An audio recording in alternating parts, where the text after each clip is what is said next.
Hello, and welcome back to the Cyberlord YouTube channel. Today's review is a Doctor Who DVD/story review, Time in the Rani, which was the first Sylvester McCoy 7th Doctor story in 1987. We'll take a little bit more look at the date and so on further on in the video.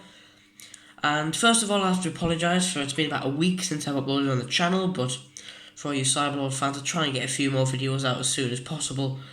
Just been doing a lot of stuff un-Doctor Who related really, and sort of sci-fi related, so I can't really be uploading them to the channel. But I've watched a few Doctor Who episodes now, bought a few other new stuff, so this is a good way to start it off really. I'm watching through the Sylvester McCoy era again, and I'll be reviewing them all on the channel further on. So this story, Sylvester McCoy's first story as the Doctor, companion was Mel, played by Bonnie Langford. The Rani returns, obviously making her first appearance in Mark of the Rani, starring Colin Baker. Kate O'Mara, of course, the actress that plays the Time Lady.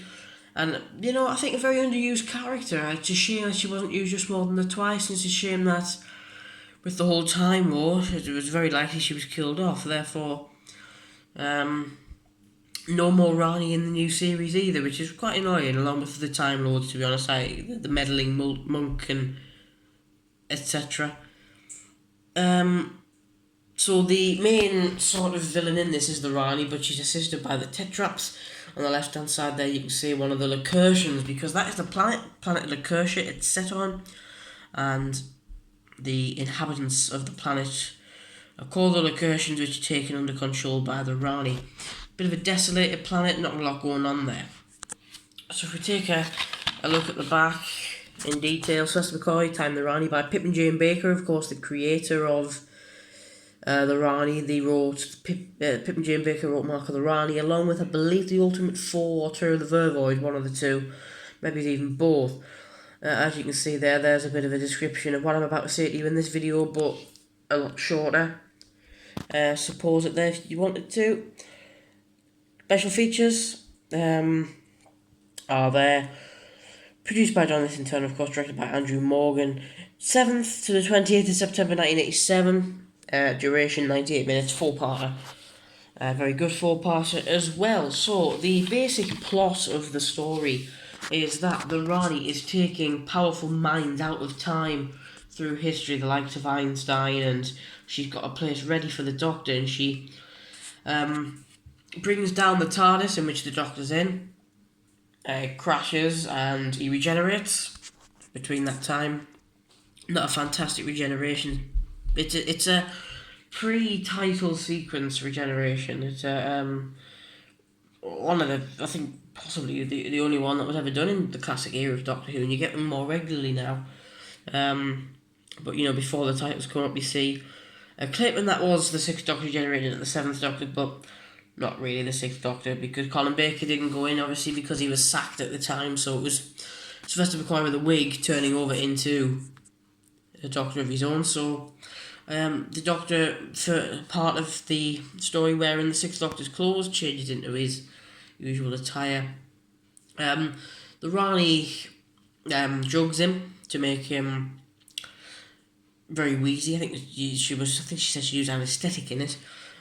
She dresses up as Mel to pretend that she's Mel. She imitates Mel's voice, which in an interview Kate O'Mara said was quite fun to do until Bonnie Langford was on screen or on set, as it was sort of quite, I suppose the word would be, quite embarrassing in a way.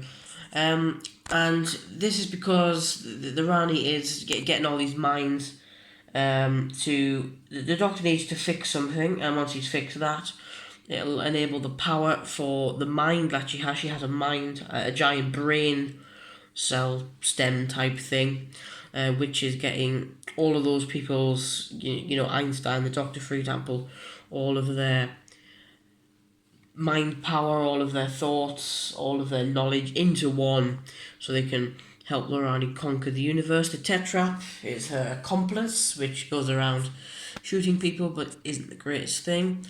And that is the whole plot. She wants knowledge, she wants information, to control a mind, to control the universe.